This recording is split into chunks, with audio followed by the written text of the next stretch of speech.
Well, thank you, Ken. Today I'm on location outside the brick and mortar video game store, one of our town's iconic landmarks, as a throng of people have gathered, all lining up to get into the store to get their hands on the video game that launches today. And what a day to wait in line. Clear, beautiful skies, moderate, temperate weather makes it the perfect time to queue up to get your hands on the next digital entertainment phenomena. We've been out here now for 4.5 hours as the crowd awaits the opening of the store. And wait, what is that? There seems to be a commotion going on over the street. A man is screaming. He appears to have a gun. Ken, are you getting this? Studio, are you seeing this? This man has a gun. I'm not sure what he's saying. Something to the crowd. It's hard to make out what he's saying exactly, but I'll try to. Something about a Dex and being lied to. Appears to be holding a switch that's showing an orange screen. I'm not sure the significance of that. Oh my God, he's pointing the gun at himself. Camera, pan away now. Pew pew. He shot himself. This man has committed suicide outside the video game store. I know we can't show this on camera. Can somebody pixelate that? We have children watching. The crowd is in shock. People are not moving at all. They're stunned in silence. What an absolute tragedy. It's going to take years and years of therapy to cope with this. So let's look at what the weather forecast has in store for us as they get over this psychological trauma.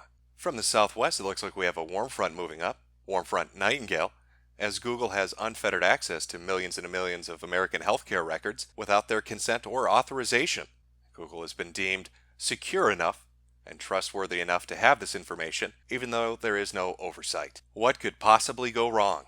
Off the coast of Florida, it looks like we have a tropical storm gathering strength. Tropical storm Markiplier, as emojis fly out of control and get people's YouTube and Gmail accounts deleted. We've tried to track this storm, and it looks like it might be a little less severe than we had initially predicted, but nonetheless it is catastrophic for the area that it's going to make landfall in. And from up north in Canada, it looks like we have a bit of a cold front moving down south through the Heartland and the Great Plains, as YouTube implements a new policy to remove any references, video or comment-wise, regarding the Ukrainian whistleblower. Gotta say, this cold front doesn't make a lot of sense. It seems to be slightly retarded, but who am I to argue with the weather? And finally, off the west coast of Oregon, we have a bit of a low pressure front moving in. Hard to predict exactly where it's going to go, as it took an entire 5 days of sitting there to show any signs of life. The head of YouTube Gaming personally assured a hacked YouTube account that he would get involved and get it taken care of, and yet nearly a week went by with nothing happening. That's the trouble with those low pressure fronts. You just can't take them at their word. Studio, seems the crowd is still shook up over this tragedy that's happened today outside the video game store, as a man lay dead by his own hand. I can empathize with the impact of a tragedy, like the tragedy of Susan not paying me my fucking money.